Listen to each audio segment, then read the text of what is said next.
एक बात बताना चाहता हूँ, जो दल बदल और पैसे की जब बात हो रही है, तो मैं एक उदाहरण देना चाहता हूँ कि आखिर सांसद या विधायक पैसे को लेकर इतना जल्दी क्यों टूट जाते हैं। तो दरअसल एक बड़ी बात यह है कि कुछ विधायक एमपी मैंने देखा है कि बड़े आइडियोलॉजिकल कमिटमेंट भी लिए होते हैं, लेकिन उनको लगता है कि राजनीति में इतना पैसे का खेल हो गया है, अगर पैसा आ रहा है, अगर मिस कर जाएं और बाद में बाय द वे पार्टी उनको अबंडन कर दे, टिकट मिलेगा नहीं मिलेगा, जीत पाएंगे नहीं जीत पाएंगे। और मोदी हर उस आदमी के खिलाफ है जिसका नाम संभावित प्रधानमंत्री के रूप में लिया जाता है, चाहे वो गडकरी हो, राजनाथ सिंह हो या कोई भी हो। नरेंद्र मोदी अपने से प्यार करते हैं, वो किसी और से प्यार नहीं करते। अगर वो प्यार करने का मामला है तो वो एक बार जो है वो अमित शाह से भी प्यार नहीं करते, वो सिर्फ अपने आप से प्यार। बेचारे चुनाव की राजनीति से जो है वो जो है ऊब चुके हैं कि कौन जीता कौन हारा। भारत बनाना चाहते हैं। अब वो भारत कौन सा बनाना चाहते हैं? सोने की चिड़िया भारत बनाना चाहते हैं कि अंबानी का भारत बनाना चाहते हैं कि अडानी का भारत बनाना चाहते हैं? इस बात की संभावना से आप इनकार नहीं कर सकते कि भारतीय जनता पार्टी ने पिछड़ों और दलितों के वोटों में सेंध लगा दी है। और उत्तर प्रदेश जैसे राज्य में भी अपर कास्ट संख्या बल पे पिछड़े और दलित और मुसलमानों के मुकाबले कहीं नहीं है। अगर अपर कास्टों की टोटल संख्या लगा दी जाए तो उनपे दलित हो, चाहे पिछड़े हो, चाहे बैकवर्ड हो, चाहे मुस्लिम्स हो, वो संख्या बल में भारी है। उसके बावजूद भाजपा सत्ता में आ रही है।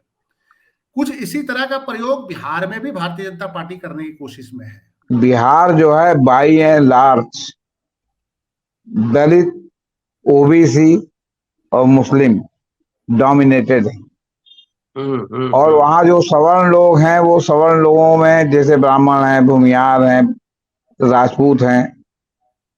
तो ये जो सवर्ण लोग हैं उनका इतना वोट बैंक नहीं है कि वो अपने बूते पर बिहार में बहुमत की सरकार बना लें। वो जिताने हराने में हाथ लगा के मदद कर सकते हैं, लेकिन खुद नहीं जीत सकते। प्रफुल्ल पटेल से इन्फोर्समेंट डायरेक्टर जो है ना बुलवा दे, वो इक्यावन कहते हैं और साथ में ये भी बोल दें कि शरद पवार भी भाजपा में शामिल होना चाहते थे, तो ये भी बोल सकते हैं प्रफुल्ल पटेल। इनफैक्ट ये प्रफुल्ल पटेल खुद ईडी के जांच के दायरे में हैं और लंबे समय से इनके गर्दन पे तलवार लटक रही थी। और ये सारे अपने क्या कहा जाता है, इन्फोर्समेंट डायरेक्टर के प्रकोप से बचने के लिए सब राम राम जप रहे हैं, मोदी मोदी जप रहे हैं। ये नेता को तोड़ने खरीदने से कुछ नहीं हुआ। असली बात यह है कि नेता के साथ जनाधार कितना है। जी। शरद पवार अगर इनकी पार्टी में शामिल होते या इनके सहयोगी बनते तो हम मान सकते थे कि जनाधार के साथ इन्होंने शरद पवार को लिया है। जो शरद पवार का जनाधार है वो न अजीत पवार का है न प्रफुल्ल पटेल का। जी। ये लोग शरद पवार की बैसाखी पर ही जो है अपनी राजनीति करते हैं।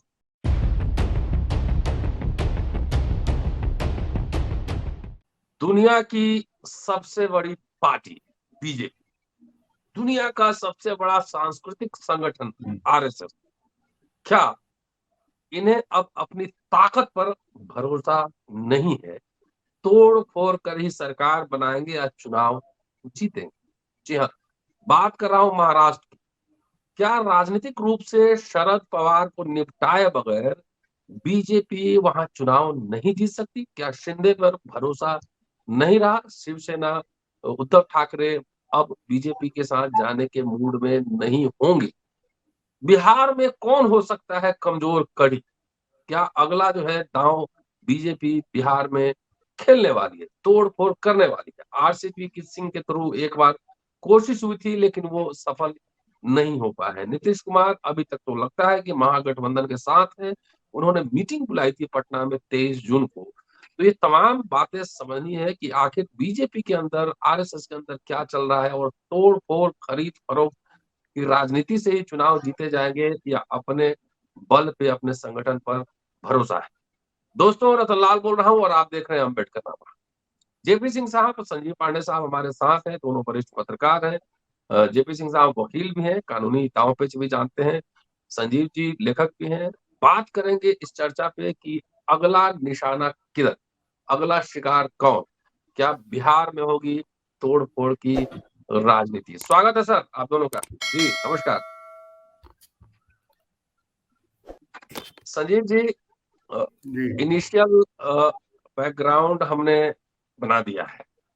जी। अब फ्लोर जो है आपके पास है, बताएं महाराष्ट्र में क्या चल रहा है, क्या शरद पवार को कमजोर किए बगैर, राजनीतिक रूप से निपटाए बगैर बीजेपी के अंदर इतनी ताकत नहीं कि चुनाव जीत ले। देखिए, सरकार तो एकनाथ शिंदे के साथ इनकी चल रही थी, हम्म और एक बात ये आई थी कि एक संकट ये था कि सुप्रीम कोर्ट का जो फैसला आया है, क्या उसके कारण सदस्यता जा सकती थी शिंदे की, जाएगी, या उनके और जो शिवसेना से टूट के जो विधायक आए हैं उनकी सदस्यता चली जाएगी। ये तमाम संभावनाओं के बीच अजीत पवार की एनसीपी से टूट हो गई थी। लेकिन क्या मसला सिर्फ सरकार का है, या और भी तैयारियां हैं जो 2024 के चुनावों को लेकर जो चल रहा है, कि जमीन भाजपा की खिसक रही है, नरेंद्र मोदी की रैलियों में भीड़ नहीं आ रही है। दूसरा जो सबसे बड़ी बात यह है कि आरएसएस पे भी शायद नरेंद्र मोदी का भरोसा ना रहा हो, या आरएसएस को खुद अपने ऊपर अब भरोसा नहीं है। तो इस कारण से जो इम्पोर्ट किए हुए जो लीडर्स हैं, उसके भरोसे भाजपा चुनाव मैदान में उतरना चाहती है। देखिए, अभी अभी जस्ट 5 मिनट पहले एक बहुत बड़ी खबर आई है कि पंजाब में भारतीय जनता पार्टी ने अभी हाल ही में कांग्रेस से आए हुए नेता सुनील जाखड़ को प्रदेश भाजपा का अध्यक्ष बना दिया है। सामान्य रूप से बलराम जाखड़ को बलराम जाखड़ के बेटे हैं ना, बलराम जाखड़ के बेटे हैं, स्ट्रॉन्ग कांग्रेसी हैं, कई बार विधायक रहे कांग्रेस के टिकट पे पंजाब के भोर विधानसभा क्षेत्र से। और दूसरी सबसे बड़ी बात यह है कि ये बलराम जाखड़ के बेटे हैं, जो कांग्रेस के बहुत बड़े लीडर रहे, लोकसभा के स्पीकर भी थे। और पूरे पंजाब में बीजेपी को संघ बैकग्राउंड से बीजेपी के अपने पुराने कार्यकर्ताओं पे अब शायद भरोसा नहीं रहा, जो जनसंघ के टाइम से बीजेपी बहुत लंबे समय से यहाँ काम करते रही है पंजाब में। लेकिन अब पंजाब जैसे राज्य में भी इनको ये लगने लगा है कि हम जो है बिना कांग्रेसी किसी लीडर का हम पंजाब में प्रदर्शन नहीं कर सकते। तो उन्होंने एक कांग्रेस से हाल ही में आए हुए, ज्यादा टाइम नहीं हुआ है, शायद पिछले साल ही हुआ है, ज्यादा उनका वो भी नहीं है, और कभी वो संघ या भाजपा की विचारधारा से भी नहीं जुड़े रहे हैं। संघ और भाजपा की हमेशा आलोचना करते रहे हैं मंचों पे वो, और भाजपा की सामुदायिक राजनीति के दूर आलोचक रहे थे वो सुनील जाखड़, और उनको इन्होंने प्रदेश अध्यक्ष बना दिया। तो ये क्लियर कट अब लगभग आ रहा है, इनको मैसेज आ रहा है, और वो कि जो सिर्फ संघ या भाजपा, शायद नरेंद्र मोदी को भी ये समझ में आ रहा है कि संघ और भाजपा के बल पे हम चुनाव जीत नहीं सकते, या खुद उनकी अपनी बहुत भारी जमीन खिसकती हुई नजर आ रही है। देखिए, महाराष्ट्र इसलिए महत्वपूर्ण है कि 48 सीटें हैं लोकसभा में। उत्तर प्रदेश के बाद सबसे लार्जेस्ट सीटें जो है वो पहले बिहार में थी लोकसभा की, लेकिन वो झारखंड बनने के बाद अब महाराष्ट्र सबसे बड़ा राज्य है जहां 48 सीटें हैं। और महाराष्ट्र में जो भाजपा के जो बहुत ही नजदीकी सहयोगी शिवसेना, जो 2019 में मिलकर जो भाजपा की ने जिसके साथ चुनाव लड़ा था, जिस दल के साथ, वो अब अलग है। तो अब इनको एक सहयोगी चाहिए था, इन्होंने एकनाथ शिंदे को तोड़ दिया। लेकिन इन्होंने जो जमीनी जो अभी जो पूरी की पूरी जो रिपोर्ट मंगवाई, उसमें इनको खबर आ गई थी कि एकनाथ शिंदे के साथ गठबंधन करने के बावजूद कोई फायदा नहीं होने जा रहा है। शिंदे जो है वो शिवसेना के बंदों को, शिवसेना के समर्थकों को तोड़ने में कामयाब नहीं हुए हैं, और इस कारण से उनको कहीं ना कहीं ये लग रहा था कि शिवसेना का जो आधार वोटर है वो शिवसेना के साथ ही है। तो इनको ये जो क्षण की खबर आ रही है कि ये कहीं इनको एडवाइस किया गया था कि शरद पवार को जब तक आप कमजोर महाराष्ट्र में नहीं करेंगे, तब तक भाजपा का कोई यहाँ भला नहीं हो सकता, गठबंधन की राजनीति करनी पड़ेगी। लेकिन शरद पवार को तो उखाड़ना बड़ा आसान काम नहीं है, शरद पवार को कमजोर करने का क्या तरीका हो सकता था। तो फिर इन्होंने जो शरद पवार के घर में सेंध लगा के अजीत पवार को तोड़ के ये एक बड़ी कोशिश की है, और ये सिर्फ 2024 के लोकसभा चुनावों के लिए ही एक पूरा का पूरा ये ऑपरेशन किया गया है, जैसा कि ये बता रहे हैं। अब ये अलग बात है कि इनका हाल भी वही एकनाथ शिंदे की तरह ना हो, कि जिस ढंग से ओरिजिनल जो शिवसेना के कैडर हैं शिवसेना के पास ही हैं आज भी, और शरद पवार के कैडर भी शरद पवार के पास ही अगर रह गए, जैसे पहले राज ठाकरे ने भी कोशिश करी थी शिवसेना के कैडरों में सेंध लगाने के लिए, और महाराष्ट्र नवनिर्माण सेना बनाया, लेकिन वो सिमट गए, कहीं अब नजर नहीं आते राजनीतिक पटल पे। मीडिया में उनको जरूर एक प्लान के तहत बीजेपी के कहने पे उनको प्रोजेक्ट टाइम टू टाइम किया जाता है, ताकि उस शिवसेना को प्रेशर बना रहे, लेकिन जमीन पे कहीं राज ठाकरे नहीं है। तो क्या अजीत पवार का भी लगभग वही हाल होगा? ये सवाल लगातार उठ रहे हैं शरद पवार से टूटने के बाद भी, कि ये भी सिर्फ एक मीडिया में एक शेर बने रह जाएंगे और जमीन इनकी खिसक जाएगी, या क्या बीजेपी अजीत पवार के बल पे लोकसभा में कुछ सीटें हासिल कर सकती है। बीजेपी को इस समय महाराष्ट्र में एक अदर सहयोगी की जरूरत है, क्योंकि बीजेपी को ये पता है कि 5 साल पीछे जब सरकार थी तब भी बीजेपी अपने बल पे अकेला चुनाव विधानसभा में लड़ने की कोशिश करी, बहुमत इनको मिला नहीं, और उसके बाद बीजेपी की सरकार नहीं बनी, शिवसेना जो है उसके बाद शिवसेना इनकी सरकार बन गई। तो ये मतलब कि एक लगभग स्थिति आ गई है कि अजीत पवार साहब जो है वो नरेंद्र मोदी जी को सहयोग करने के लिए आए हैं। कितना सहयोग करेंगे टाइम बताएगा। जी हाँ कि अजीत पवार तो महाराष्ट्र तक ही सिमटे रहे, महाराष्ट्र के नेता रहे, लेकिन प्रफुल्ल पटेल तो केंद्रीय स्तर पर, अगर एनसीपी का राष्ट्रीय स्तर पर कुछ चेहरों का नाम ले तो प्रफुल्ल पटेल भी से उसमें से एक है। सवाल ये है कि ये जो तैयारी हो रही है, महाराष्ट्र सरकार तो एक बहाना है, क्या लोकसभा की तैयारी हो रही है कि अगर जनता कुर्सियां खाली है तो नेता को ही तोड़ लेंगे या खरीद लेंगे? जी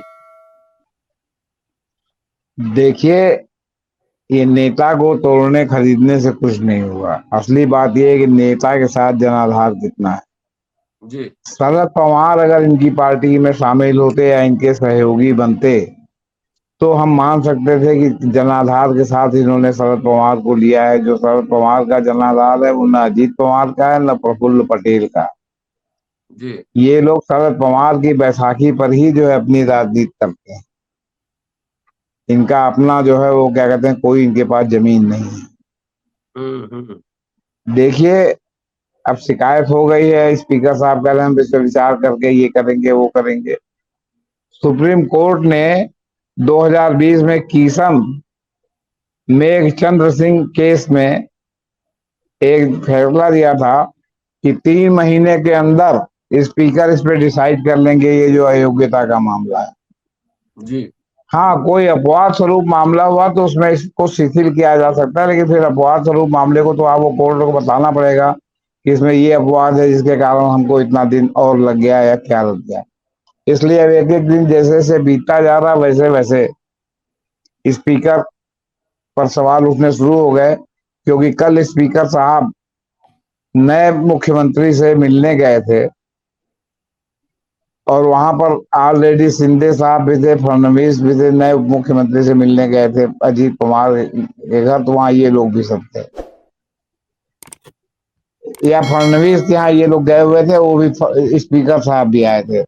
तो होता है ना कि ईमानदार होना नहीं, दिखना भी चाहिए। तो इस तरह का मामला जो है ईमानदार दिखने वाला जरा सा संदेह के घेरे में आ रहा है। अब बात यह है कि आज एक नया डेवलपमेंट हुआ है। सुरेश प्रभु एक नेता है शिवसेना के, उन्होंने सुप्रीम कोर्ट में एक एप्लीकेशन डाली है और कहा है कि सुप्रीम कोर्ट ने 16 विधायकों के अयोग्यता के मामले को स्पीकर पर छोड़ दिया था और कहा था कि आप इस पर जल्दी से जल्दी निर्णय लें, और ये कई महीने बीतने के बाद भी स्पीकर ने अपने इस पर कोई कार्रवाई नहीं शुरू की। तो इस पर तत्काल निर्णय लेने के लिए कहा जाए स्पीकर को, या सुप्रीम कोर्ट स्वयं निर्णय करे। इसी तरह ये भी कानूनी क्षेत्रों में चर्चा का विषय है कि शरद पवार की पार्टी डायरेक्ट सुप्रीम कोर्ट में जा सकती है कि ये जिस तरह इन्होंने के शपथ दिलाई गई, तो राज्यपाल, अभी हुआ भी था ना कि राज्यपाल डिसाइड करने वाले नहीं होते कि विधानसभा में कौन किसको छोड़ के गया कौन किसको गया, ये विधानसभा अध्यक्ष के ऊपर रहता है। तो इन्होंने किस तरह 9 लोगों की राष्ट्रीय अध्यक्ष शरद पवार के रहते हुए 9 लोगों को अपने मंत्रिमंडल में शामिल कर लिया। क्या उन्होंने कोई नई पार्टी बनाई?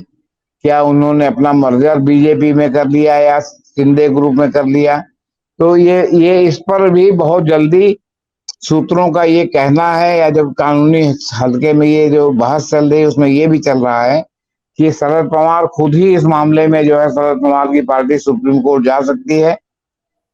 वकीलों से इसके जो है प्लस माइनस पॉइंट पर जो है वो चल रहा है, मशवरा चल रहा है कि भाई जो है, ताकि देखिए ये जो महाराष्ट्र वाले मामले में जिस तरह पिछले साल मई में अवकाशकालीन पीठ में जस्टिस सूर्यकांत ने रायता फैलाया था, सब चीजें अनडिसाइडेड रख के और 11 जुलाई को पोस्ट करके, और तब तक तो सारा खेल वहां फरुखाबादी हो गया। तो अब इस पर जो सुप्रीम कोर्ट की टिप्पणियां आई हैं, तो इससे जो है वो, और जो सुप्रीम कोर्ट ने सवाल उठाया है कि आप जो है क्या कहते हैं, जैसे उन्होंने उद्धव ठाकरे को उठाया कि आपने इस्तीफा क्यों दे दिया, आपको विधानसभा फेस करना चाहिए था, आपके खिलाफ विश्वास होता तो होता, तो उससे कवर होता कि भाई जो है दल बदल का जो है पहले डिसाइड होता तब वो अविश्वास प्रस्ताव होता। तो अब इसमें हम आपकी सरकार को रिस्टोर तो नहीं कर सकते। तो इस पृष्ठभूमि में सारे राजनीतिक दल वहां, और जो जिनका नुकसान हुआ है वो ज्यादा इसके प्रति सचेत हैं कि कानूनी रूप से वो कहीं कमजोर न पड़े। अब आज एक खबर और भी है कि अजीत पवार को तो इन्होंने नोटिस दिया ही है, जो विधायक की भाई हमारी पार्टी के विधायक हैं, इन्होंने जाकर के जो है वो मुख्यमंत्री उप मुख्यमंत्री पद की शपथ ले ली, तो दल बदल कानून के तहत विधायक होने के नाते। बाकी उन्होंने अपने यहाँ की प्राइमरी मेंबरशिप से भी इनको हटा दिया है, ताकि ये ना ये कहने पाए कि हम असली हैं। तो लड़ाई कई मोर्चों पर चल रही है और बहुत मजबूती के साथ चल रही है, क्योंकि ज्यादातर जो प्रिंट मीडिया में, गोदी मीडिया में तो खैर कुछ आना ही नहीं है, वो आएगा भी तो जो है उनके पक्ष में आएगा। प्रिंट मीडिया में भी ज्यादातर वही सब बातें चल रही जो बहुत आम तौर पर जनरल बातें हैं और जो कहीं न कहीं मोदी जी को सूट कर रही हैं। अब कहा जा रहा है कि साहब मोदी जी अब 3 जो और सरकारें हैं उनको अब जो है बहुत जल्दी वो गिरेंगी। तो अब 3 सरकारों में तो एक बिहार की सरकार ही है, एक बंगाल की सरकार है और एक पंजाब की सरकार है, एक राजस्थान की सरकार है, एक जो छत्तीसगढ़ की सरकार है। अब कहाँ ये खेल फर्रुखाबादी करके सरकार को गिराएंगे, क्योंकि नाम तो लोग नहीं ले रहे हैं, लेकिन कह रहे हैं कि 3 राज्य सरकारों में बहुत जल्दी फूट होगी और बड़ी फूट होगी। और ये बिहार में तो यहाँ तक बहस चल गई है कि अगर जनता दल यू में टूट भी होती है तो उनके कितने मेंबर टूटेंगे जिससे बीजेपी के साथ मिलकर सरकार बनना। क्यों? क्योंकि पहले तो 73 और 75 का मामला था, संभवतः 75 जो है जनता दल यू का है और 73 उनका है, तो ये तो लगभग बराबर हो गए। अब जो नीतीश की पार्टी से टूट के आएंगे तो कितने टूट के आएंगे जिससे सरकार बन जाए। तो अब ये सब बातें भी चल रही हैं। तो इसलिए जो है वो क्या कहते हैं, अब इस समय ये जैसे होता है ना कि आदमी मतलब सत्ता के लिए इतना पागल हो गए हैं कि इन्होंने सारे नाम्स को ताक को उठा के रख दिया है। और मासूमियत इतनी है कि मैं चुनावी पॉलिटिक्स के लिए नहीं बना हूं, मुझे कौन जीता कौन हारा में जो है कभी दिलचस्पी नहीं रही, मैं तो भारत को भारत बनाना चाहता हूं, 1947 का भारत बनाना चाहता हूं। अरे भैया, जब आपकी कोई इंटरेस्ट नहीं रहा तो ये तमाम लोगों को इस दल से उस दल, उस दल से उस दल में क्यों लेते हो भाई? बिना बैसाखी के आपकी सरकार कहाँ चल पा रही है? और लेते ही नहीं हो। आपने पूरे भारतीय जनता पार्टी को भारतीय जनता कांग्रेस प्लस विपक्ष पार्टी बना दिया है। क्यों? क्योंकि आप आज की डेट में या तो नौकरशाहों पर आपका भरोसा है या दूसरे दलों से आए लोगों पर भरोसा है। आपका कैडर तो रूट करके जगह जगह पर घर में बैठा हुआ है, उसको कोई पूछने ही वाला नहीं है। और कुछ लोग जो अपने को दिखा रहे हैं कि, तो वो अपनी लाज जो है छिपा रहे हैं कि मतलब कि नहीं नहीं हमारी पूछ है, नहीं नहीं हमारी पूछ है। अभी जब मोदी जी ने कल जो है मंत्रिमंडल की बैठक को संबोधित किया, जो फोटो दिखाई पड़ी, तो अमित शाह दिखाई पड़े, आपके राजनाथ सिंह दिखाई पड़े, मोदी दिखाई पड़े, मुझे तो भाई गडकरी नहीं दिखाई पड़े कि गडकरी भी उसमें दिखाई पड़े हों। तो सवाल इस बात का, ऊपर से आप वहां भाषण दे रहे कि मैं चुनाव के लिए नहीं, चुनाव में तो लोग जीतने हारने के अलावा और कुछ सोचते ही नहीं है। ये राजनीति नहीं है, राजनीति तो भारत बनाने की है। 2047 में अब हम भारत जो है वो क्या कहते हैं वो बनाएंगे। अभी तक अच्छे दिन देख लिए, अब 2047 का नारा शुरू हो गया है। ऐसा लग रहा है कि ईवीएम की सब सेटिंग कर ली इन्होंने कि 2024 में इनको कोई हटा नहीं सकता। जी संजीव जी, जी ये प्रफुल्ल पटेल का मैंने स्टेटमेंट आज पढ़ा। जी कह रहे हैं कि शरद पवार के पास जब लोग 53 में से 51 विधायक जो है ना बीजेपी के साथ जाना चाहते थे अलायंस में, ये उनका स्टेटमेंट है। तो प्रफुल्ल पटेल खुद ही बहुत ही एक बड़े नेता रहे एनसीपी में। मतलब अभी 40 विधायक का दावा हो रहा था कि 40 विधायक चले गए हैं, लेकिन अभी नजर नहीं आ रहा। कल पार्टी की बैठक भी है, क्या चल रहा है मामला? देखिए, प्रफुल्ल पटेल से इन्फोर्समेंट डायरेक्टर जो ना बुलवा दे, वो 51 कहते हैं और साथ में ये भी बोल दें कि शरद पवार भी भाजपा में शामिल होना चाहते थे, तो ये भी बोल सकते हैं प्रफुल्ल पटेल। इनफैक्ट ये प्रफुल्ल पटेल खुद ईडी के जांच के दायरे में हैं और लंबे समय से इनके गर्दन पे तलवार लटक रही थी। और ये सारे अपने क्या कहा जाता है, इन्फोर्समेंट डायरेक्टर के प्रकोप से बचने के लिए सब राम राम जप रहे हैं, मोदी मोदी जप रहे हैं। सवाल ये है कि अगर इतना ही विधायक 51 के 51 विधायक हैं तो 48 विधायकों की सूची दे दें, 40 विधायकों की सूची दे दें।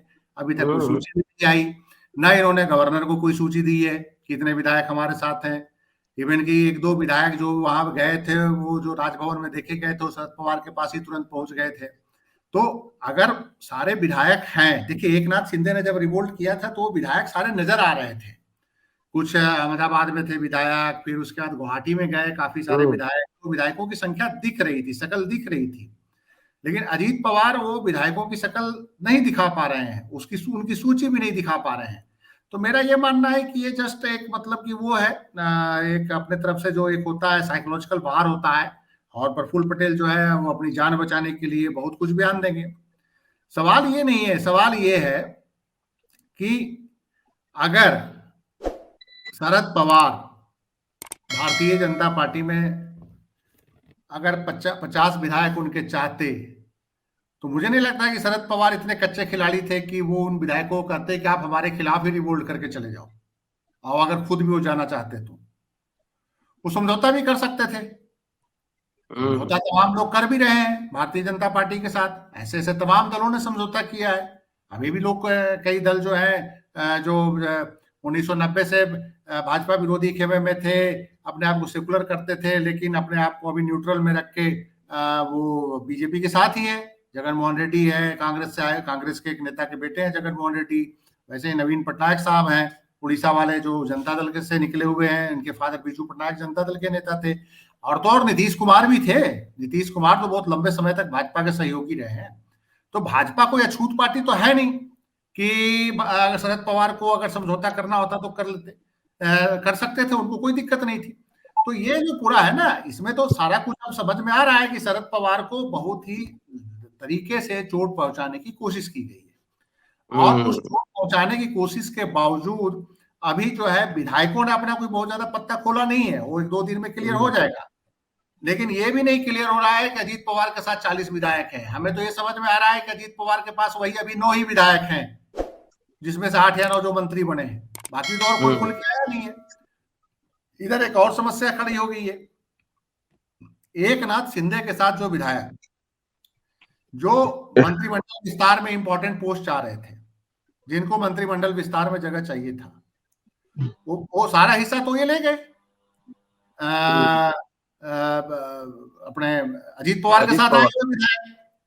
और एकनाथ शिंदे और उद्धव ठाकरे के बीच जो विवाद था वो मंत्रालयों के बंटवारों को लेकर भी था, कुछ एकनाथ शिंदे के समर्थकों को मंत्री बनाए जाने को लेकर भी था।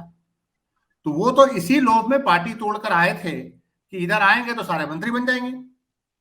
अब शरद पवार के जो भतीजे अजीत पवार कह रहे हैं कि हमारे पास 40 विधायक है, अगर 40 विधायक है, अगर 15-20 भी अगर आ गए तो उसमें से 10 बार और 5-7-8 मंत्री बन गए, तो एकनाथ शिंदे के जो सही समर्थक है उनको क्या मिलेगा?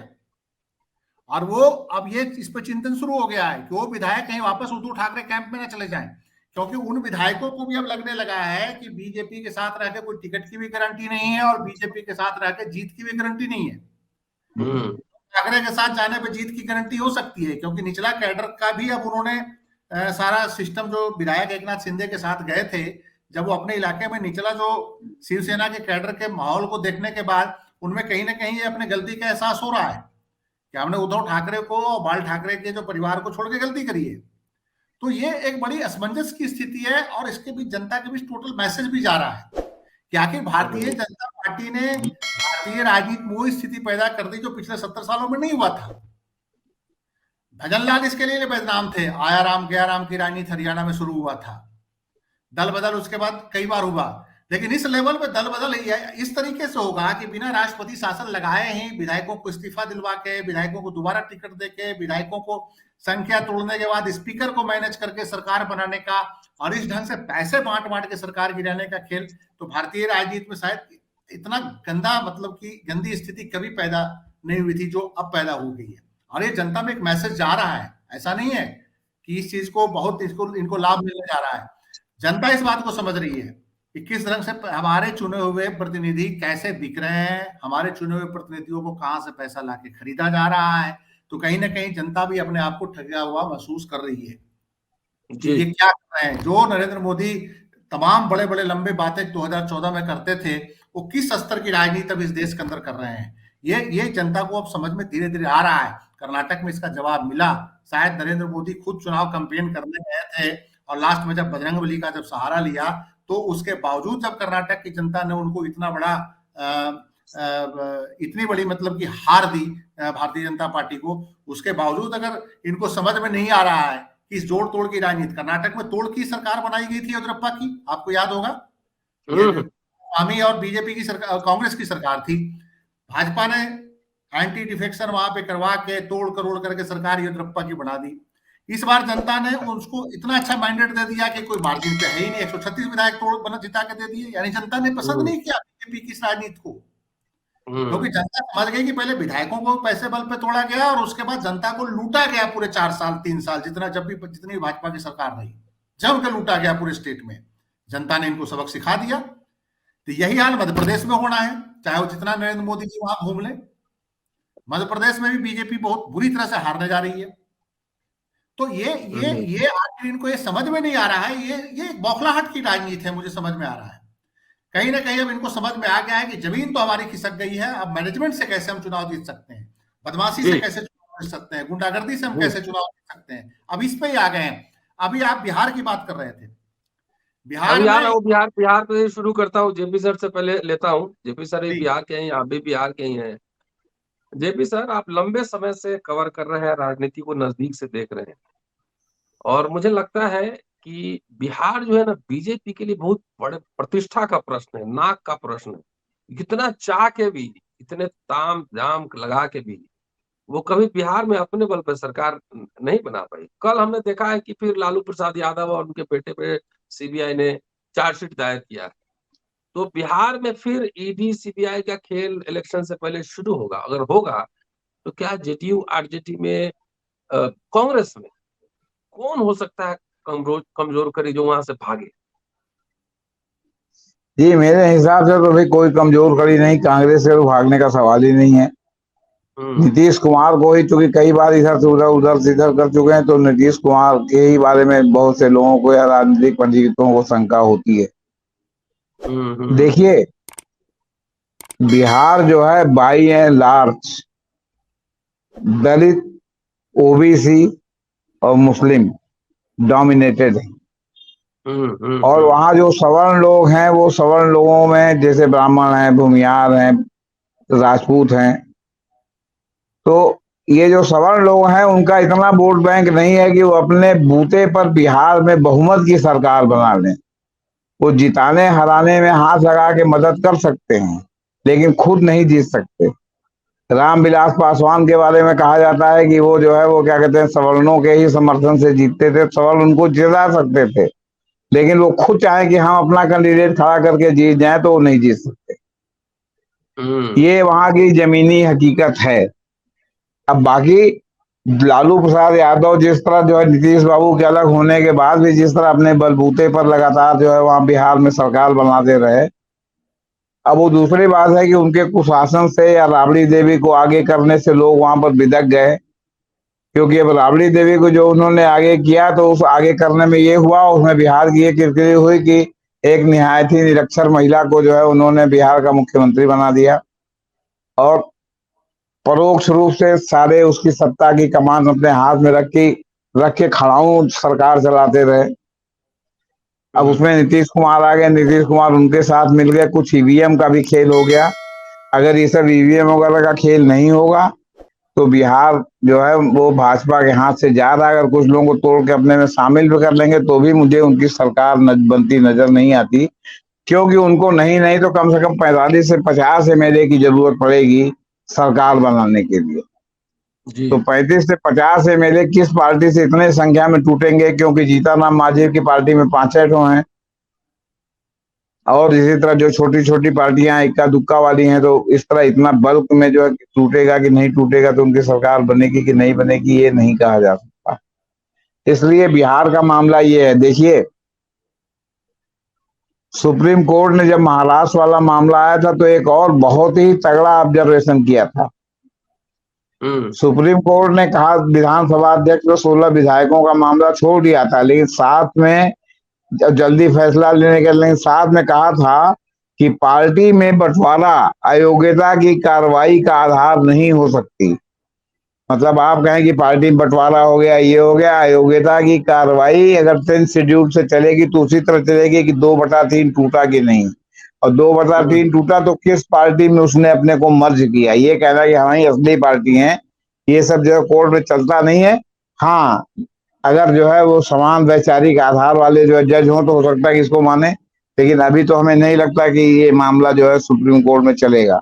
अब जब जिस तरह शिंदे के खिलाफ ये मामला आया कि अभी तक जो है वो आपके स्पीकर ने इस पर राय नहीं ली, ये निर्णय नहीं लिया, ये कहीं ना कहीं स्पीकर पर भी ये दबाव डालने की कोशिश है कि अब आप ये एनसीपी वाले मामले को कि अनंत काल तक लटका नहीं सकते, आपको दिस वे या दैट वे कुछ ना कुछ करना ही पड़ेगा। और इसमें अभी जो है नोटिस वोटिस जारी होगी तो इसमें स्पीकर को भी जारी होगी, सरकार को भी जारी होगी कि आगे बतावें कि अभी तक जो है इन्होंने क्यों नहीं निर्णय दिया। ये बहुत ही महत्वपूर्ण मामला है। दूसरी बात, हमने आपसे कल ही कहा था, आज भी कह रहा हूँ कि शरद पवार उधार नहीं छोड़ते, वो ईंट का जवाब पत्थर से देने के लिए विख्यात रहे हैं। और उनके सामने ये भी नहीं है कि वैचारिक रूप से कि हम ये हैं तो हम वैचारिक रूप पर लड़े रहेंगे, और जो है वो क्या कहते हैं ईंट का जवाब पत्थर से नहीं देंगे, चाहे जिसका जितना नुकसान हो जाए उसका वो कभी परवाह नहीं करते। नहीं तो बसंत दादा पाटिल, जिनकी पत्नी शालिनी ताई पाटिल डिफेक्टो चीफ मिनिस्टर के रूप में महाराष्ट्र में थे, बसंत दादा पाटिल की बड़ी वहां फॉलोइंग थी, उनको विद्रोह करके इन्होंने कांग्रेस से उनकी सरकार को जो दूर चला दिया। तो ये बाकी लोगों की क्या मुँह है। बाकी 1 MP और 4 MLA जो उनके साथ शपथ ग्रहण में थे, वो लोग तो पहले ही शरद पवार के साथ आकर के मिल गए हैं। और शरद पवार ने जो 6 तारीख की मीटिंग बुलाई है उसमें एक शपथ पत्र भरवाया जा रहा है कि जो लोग मीटिंग में शामिल होंगे, पदाधिकारी MLA जो भी हैं, वो एक शपथ पत्र के आएंगे कि हम लोग जो है शरद यादव की अध्यक्षता, शरद पवार की अध्यक्षता वाले इसके प्रति पूरी तरह जो है क्या कहते हैं मतलब वो हैं, समर्पित हैं, और हम इसके साथ हैं, हम किसी दूसरे के साथ नहीं है। उस एफिडेविट का प्रारूप भी सोशल मीडिया पर घूम रहा है। तो इसके साथ आने के बाद उनकी तैयारी में कहीं कोई कमी नहीं है। और फिर एनसीपी में शरद पवार के लेवल का एक भी नेता नहीं है, एक भी, चाहे प्रफुल्ल पटेल का नाम लीजिए, चाहे आप अजीत पवार का नाम। शरद पवार जहां से खड़े होते हैं एनसीपी की लाइन वहां से शुरू होती है। बाल ठाकरे पहले जहां खड़े होते थे शिवसेना की लाइन वहां से शुरू होती है ना। तो इसलिए ये कह रहा अभी शिंदे का भी टेस्ट होना बाकी है, क्योंकि जब से इनकी सरकार बनी तब से 4 इलेक्शन वहां हार चुके हैं। ये अंधेरी का बाई इलेक्शन हार चुके हैं और 3 बाई इलेक्शन और हार चुके हैं, एक भी इन्होंने अभी तक जीता नहीं है। तो अभी इनका ये टेस्ट होना बाकी है कि इन्होंने सरकार तो बना लिया, लेकिन उत्तर भारतीयों के अलावा, क्योंकि इनके साथ हमारी जानकारी के अनुसार उत्तर भारतीय जो बंबई में बसे हैं और कल्याण में, वो शिंदे के साथ सर्वाधिक हैं। केवल उत्तर भारतीयों के आधार पर आप जो है वो महाराष्ट्र में मराठी मानुष के बीच में अपनी राजनीति नहीं चला सकते, ये मेरा व्यक्तिगत रूप से मानना है। अकेले उत्तर भारतीय आपको चुनाव नहीं जिता सकते जब तक मराठी मानुष भी आपके साथ ना हो, और शिंदे के साथ मैक्सिमम उत्तर भारतीय हैं। आप उत्तर भारत के जितने नेताओं को बंबई में जानते हैं उनका नाम लेंगे तो शायद इक्का दुक्का कोई इधर उधर में, बाकी लोग कहेंगे कि शिंदे ग्रुप के में, ये शिंदे शिवसेना में, शिंदे शिवसेना। जी, हकीकत ये है। जी, बिहार में बहुत दिन से बीजेपी पूरी इंजीनियरिंग कर रही है। पासवान जी को साथ ली, फिर नीतीश जी को साथ कभी लेते हैं, उपेंद्र कुशवाहा भी चले गए, कुशवाहा समाज के सम्राट चौधरी आजकल वो भी खूब भाषण दे रहे हैं। क्या बिहार में बीजेपी की छटपटाहट बहुत ज्यादा है? क्या कुछ कर पाएगी वहां पर? कौन होगा वहां पे कमजोर? जो तोड़ फोड़ करना था वो कर चुके, CBI ED काम करेगा। देखिए, और वहां पर अपर कास्ट जो है वो अभी भी बिहार में बीजेपी के साथ ही है, मोर और लेस। देखिए, मैं एक बात स्पष्ट करना चाह रहा हूं कि अपर कास्ट हिंदी पट्टी में भाजपा के साथ है और इसमें कोई संदेह नहीं है, और 90% upper caste Bharatiya Janata party के साथ है। लेकिन एक बड़ी बात, इस बात की संभावना से आप इनकार नहीं कर सकते कि भारतीय जनता पार्टी ने पिछड़ों और दलितों के वोटों में सेंध लगा दी है। और उत्तर प्रदेश जैसे राज्य में भी अपर कास्ट संख्या बल पे पिछड़े और दलित और मुसलमानों के मुकाबले कहीं नहीं है। अगर अपर कास्टों की टोटल संख्या लगा दी जाए तो उनपे दलित हो, चाहे पिछड़े हो, चाहे बैकवर्ड हो, चाहे मुस्लिम्स हो, वो संख्या बल में भारी है। उसके बावजूद भाजपा सत्ता में आ रही है। कुछ इसी तरह का प्रयोग बिहार में भी भारतीय जनता पार्टी करने की कोशिश में है। उनको इतनी बात की समझ है कि सिर्फ अपर कास्ट के बल पे हम राजनीति बिहार में नहीं कर सकते और अपर कास्ट के बल पे हम सत्ता में नहीं आ सकते। तो भारतीय जनता पार्टी लगभग वही प्रयोग करना चाह रही है जो प्रयोग किसी टाइम में नीतीश कुमार ने किया था कि नॉन यादव मुस्लिम जो बैकवर्ड हैं, अति पिछड़े हैं, कुछ दलितों का एक जो बड़ा तबका है, महादलित और दलित का विभाजन करा के लगभग इसी तरह के कास्ट और सोशल इंजीनियरिंग बीजेपी कर रही है। और इसी के बल पे भारतीय जनता पार्टी चाहती है कि वहां पे हम बिना नीतीश और बिना लालू यादव के सहयोग से आ जाए। लेकिन एक चीज बड़ा ध्यान में रखने वाली बात यह है कि इस तरह की राजनीति सोशल इंजीनियरिंग जो है एक बार चल जाता है, 2 बार चल जाता है, बहुत लंबे टाइम तक नहीं चलता। कुछ एक बेसिक चीजें हैं इस देश के अंदर जिसके कारण बीजेपी की क्षमता घट रही है, बीजेपी की जमीन खत्म हो रहा है। कर्नाटक में तमाम सोशल इंजीनियरिंग भाजपा ने भी लगाए। उसी सोशल इंजीनियरिंग पे भाजपा सत्ता में आई। लिंगायतों को, बुकलिका को और कौन कौन सी जातियों को उसको आरक्षण देकर, उसका आरक्षण बढ़ाकर, उसका आरक्षण घटाकर, मुसलमानों का आरक्षण को खत्म करके इस तरह की सोशल इंजीनियरिंग अपनाया बीजेपी ने। उनको लगता था कि हम सिर्फ इसी से सत्ता में आ जाएंगे। देखिए, देश की जनता को 2014 में जब मोदी आए थे तो बड़े बड़े सपने दिखाए थे, लेकिन वो सपने तो कहीं है नहीं, नजर ही नहीं आ रहे हैं कि वो सपने कहाँ गए जो उन्होंने वादे किए थे। कुछ बेसिक प्रॉब्लम जो है उसको इस सरकार ने हल नहीं किया। महंगाई बढ़ रही है, रोजगार नहीं है, लोग भूखों से मर रहे हैं, गरीबी रेखा के नीचे बंदों की बढ़ोतरी हो गई है। तो इससे बिहार जैसे राज्य भी, ऐसा तो है नहीं, बिहार तो पहले से ही गरीब था और गरीब हुआ है बिहार जैसा राज्य। तो इसके लिए अगर नरेंद्र मोदी सिर्फ सोशल इंजीनियरिंग करेंगे, और चूंकि देश भर में बीजेपी ने क्या किया है वो बिहार की जनता भी देख रही है, तो मेरा मानना है कि वो आरजेडी से सम्राट चौधरी को ले आए और जदयू से आरसीपी सिंह को ले आए, तो ये जो सब आजमाए हुए लोग हैं, ये जिन दलों में हैं रहे हैं उनका परफॉर्मेंस पहले से आप देख लीजिए। आरसीपी सिंह क्या थे, एक ब्यूरोक्रेट थे और नीतीश कुमार के ही बल पे जो कुछ थे पार्टी में थे, अपना तो कोई जनाधार रहा नहीं इनका। अगर वो आज भाजपा में चले जाएंगे तो बहुत बड़ा जनाधार हो जाएगा, ये कहने की बात है। उपेंद्र कुशवाहा पहले भाजपा में भी रहे हैं, फिर जदयू में भी रहे हैं और जनता दल में भी रहे हैं, रालोसपा भी बनाए हैं, लेकिन क्या उनकी स्थिति रही है वो तो हमें लगता है कि पिछला लोकसभा शायद चुनाव भी हार गए थे। हमें लगता है कि लोकसभा में वो है नहीं इस समय, चुनाव शायद हार गए थे पिछली बार। तो मेरा ये मानना है कि लीडर के बजाय इश्यूज बेस्ड पॉलिटिक्स करने की जरूरत पड़ेगी बिहार जैसे राज्य। और भारतीय जनता पार्टी अगर सोचती है कि अलग अलग जातियों का जमाव, जीतनराम मांझी तो खुद पार्लियामेंट चुनाव 2019 में हार गए थे। और जब ये अभी जब विधानसभा चुनाव में जब उनको जो 4-5 सीटें आई हैं, वो 4-5 सीटें मगध डिवीजन से आई है। वो मेरे सांसद रहे हैं, मेरे इलाके के, मेरे विधायक, उनका बेटा मेरे यहाँ से चुनाव भी लड़ चुका है बोधगया विधानसभा क्षेत्र से। मेरा हमारा होम कंस्टिट्यूएंसी बोधगया विधानसभा क्षेत्र भी है। उनका बेटा या दामाद पीछे लड़ा था, जमानत जब्त हो गई थी, निर्दलीय लड़ गए थे। और जब इन्होंने गठबंधन में टिकट मांगा तो सिर्फ अपने बेटे, दामाद और समधन इनकी टिकटें मांगते रहे, और इनको और कोई भी दलित तो छोड़िए, मुसहर समाज का कोई नेता नजर नहीं आया। अमित शाह के इस समय वो हीरो हैं। अमित शाह उनको बड़ा तोड़ कैसे ले गए हैं कि बिहार के मुसहर समाज के बहुत बड़े नेता हैं वो। लेकिन सच्चाई तो यह है कि गया जिले में ही, अपने जिले में जीतनराम मांझी का गया जहानाबाद से बाहर 0 प्रभाव है, जहां तक मैं जानता हूं। 1980 से जानता, मैं उसमें बहुत छोटा होता था, वो बिहार में कांग्रेस की सरकार में पहली बार मंत्री बन गए थे। तो ये जो है, ये अपने मुसहर समाज में अपने ही जिले में अगर 3-4 सीट लेते हैं, उसमें से 1 सीट अपर कास्ट भूमिहार को दे देते हैं, और बाकी 2-3 सीट जो है, आपको पता होगा कि उनके जो एक और विधायक हैं, आपके जो जानते होंगे, अरुण कुमार, जो जदयू से पहले जो सांसद रहे हैं जहानाबाद से, उनके छोटे भाई इनकी पार्टी से विधायक हैं, कोच विधानसभा क्षेत्र से। और बाकी जो जितने टिकट मांगी इन्होंने अपने बेटे, दामाद और सबको बांट दिया। मुसहर समाज में इनको और कोई नजर नहीं आया, दलित समाज में।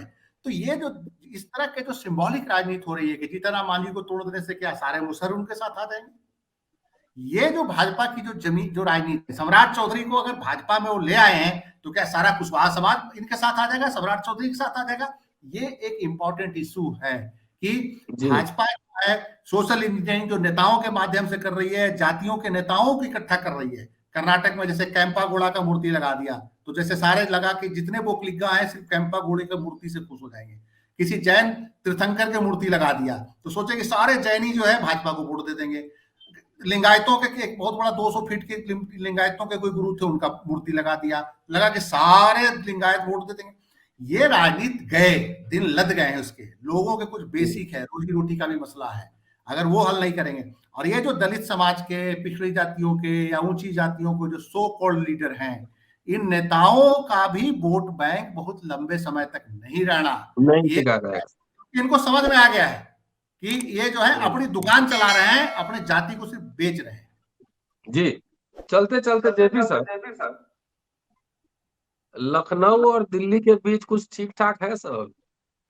नहीं सर, क्या है वो तो तलवारें भीतर भीतर खींची हुई हैं, उनका बस चले तो इनको निपटा दें, इनका बस चले तो उनको निपटा दें। और मोदी हर उस आदमी के खिलाफ है जिसका नाम संभावित प्रधानमंत्री के रूप में लिया जाता है, चाहे वो गडकरी हो, राजनाथ सिंह या कोई भी हो। नरेंद्र मोदी अपने से प्यार करते हैं, वो किसी और से प्यार नहीं करते। अगर वो प्यार करने का मामला है तो वो एक बार जो है वो अमित शाह से भी प्यार नहीं करते, वो सिर्फ अपने आप से प्यार। बेचारे चुनाव की राजनीति से जो है वो जो है ऊब चुके हैं कि कौन जीता कौन हारा। भारत बनाना चाहते हैं, अब वो भारत कौन सा बनाना चाहते हैं? सोने की चिड़िया भारत बनाना चाहते हैं कि अंबानी का भारत बनाना चाहते हैं कि अडानी का भारत बनाना चाहते हैं? ये सब भी सोच का विषय है, पब्लिक डोमेन में है। दूसरी बात, इतना सब सिद्धांत बघाड़ते हैं और अभी तक एक बार भी ईवीएम पर ही नहीं बोले कि जो 20 लाख ईवीएम गायब है वो कहाँ से गायब हो गई। 88,000 करोड़ रुपया जो है, जो 500 की नोट छपा नासिक प्रेस से गायब हुआ, सब चुप्पी साधे हुए हैं। राहुल गांधी ने खुलेआम 20,000 करोड़ का आरोप लगाया, कहाँ चला गया? इस पे कुछ बोलते भी नहीं है। दूसरी बात जो है, अमित शाह कहते हैं मोदी से बढ़िया ईमानदार तो कोई है ही नहीं है। अरे भैया, 2 अरब का जो है क्या कहते हैं सोना चोरी हो गया केदारनाथ के मंदिर से, मोदी जी उस पर कुछ बोलते ही नहीं है।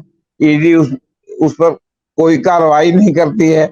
और फिर महाराष्ट्र में खेल शुरू हो गया है, जो भी विधायक इनके साथ गए थे सब एक एक करके जो है वापस आते जा रहे हैं। सब शरद पवार के यहाँ जाकर के मत्था टेक रहे हैं, कह रहे हैं कि हम सब शरद पवार के साथ रहेंगे।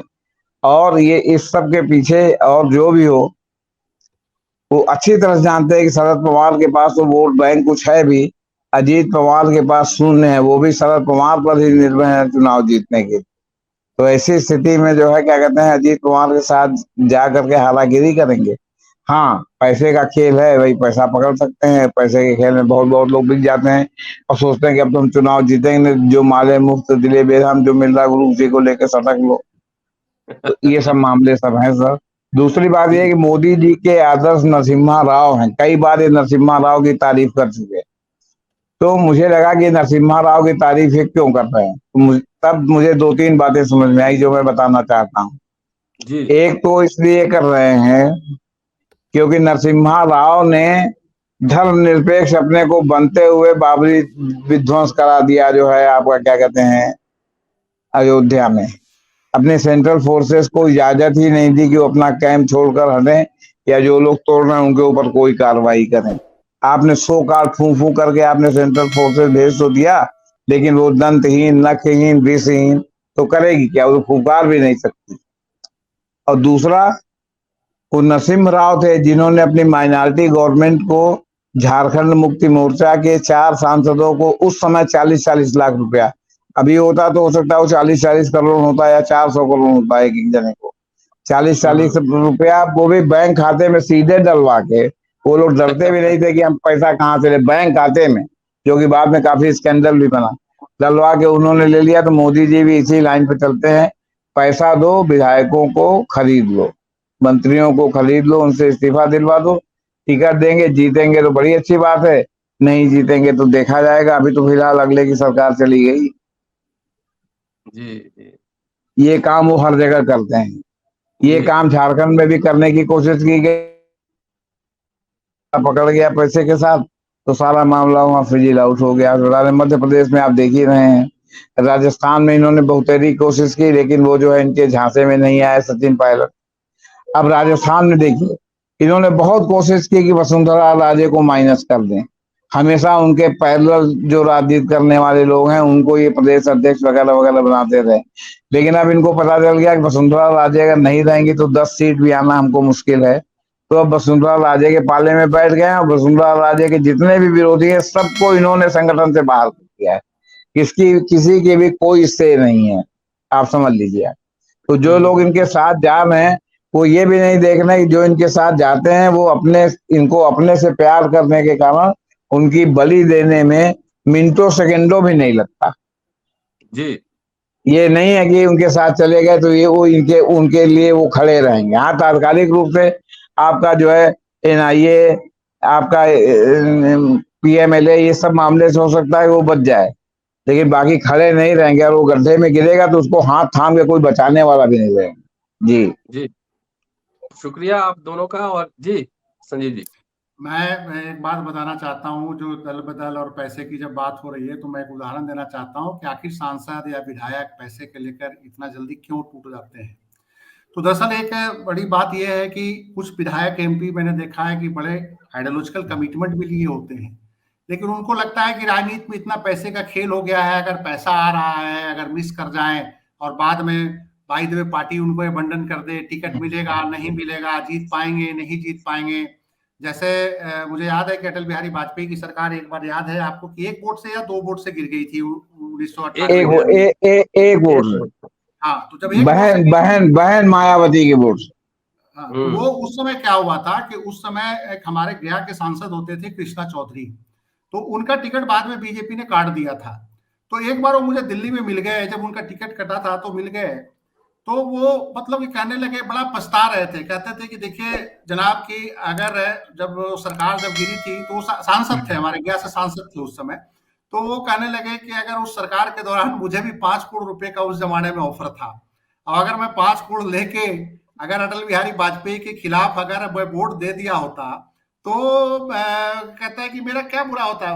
बेसिकली वो ईमानदार आदमी थे, मैंने देखा कि बाद में भी उनके पास कुछ नहीं था, डेथ हो गई उनकी पीछे हार्ट अटैक से 2-4 साल पहले, और ईमानदार आदमी थे, भारतीय जनता पार्टी के अंदर थे, उनके चाचा भी सांसद रहे थे, ईमानदार सांसदों में उनका नाम आता था, ईश्वर चौधरी का। तो ये मतलब कि पछतावा था कि मतलब कि इतना बड़ा ऑफर आने के बावजूद हमने तो आइडियोलॉजिकल कमिटमेंट के बेस पे वोट दिया, पार्टी के साथ रहा। अगर हम 5 करोड़ रुपए लेके निकल भी जाते तो मेरा क्या बिगड़ता। तो ये भी एक संभावना बन जाती है कि पार्टियां जो है वो भी ध्यान नहीं रखती अपने सांसदों और विधायकों का, यार टिकट ही ऐसे लोगों को देती है जिनका कोई आइडियोलॉजिकल कमिटमेंट नहीं होता। जी शुक्रिया आप दोनों का, और बहुत ही शानदार विमर्श। और इन सब घटनाओं के बीच, इवेंट जो चल रहा है उसके बीच, आजकल बाबा रामदेव नजर नहीं आ रहे हैं। एक एपिसोड तो उनके ऊपर बनता ही है कि जब नरेंद्र मोदी की दावेदारी हो रही थी प्रधानमंत्री की, तो उस समय उन्होंने पार्टी बनाने की घोषणा की थी। उसके बाद पतंजलि का टर्नओवर क्या है आप सब जानते ही हैं। जरा एक बार देखा जाए कि बाबा रामदेव कहाँ है, एक आध एपिसोड अगली बार इसके ऊपर। रामदेव शुक्रिया। मौसम विज्ञानी है, मौसम विज्ञानी है, देख रहे हैं मौसम विज्ञान किधर जाएगा।